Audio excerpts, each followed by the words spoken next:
நீ அப்படி பார்க்காத மகேஷ், எனக்கு பயமா இருக்கு. எனக்கு என்னமோ உன்னை பார்த்தாதான் இப்ப பயமா இருக்கு. நீ எதுவும் டபுள் ஆக்ஷன் பண்றியோ?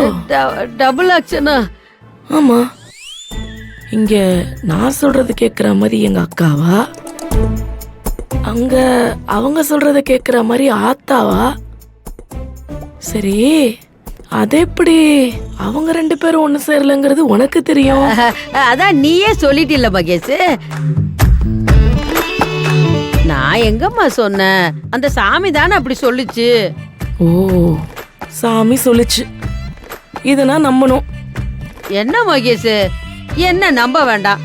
சாமிய கூட நம்ப மாட்டேன். நான் தான் அருள் வந்து ஆடுனே, நீ தானே பார்த்த. ஓ, அருள் வந்து ஆட்னியா? ஆத்தாவே உண்மையில இறங்கி அவங்களுக்கு அருள் சொல்லுச்சு. ஆமா மகேஷ்.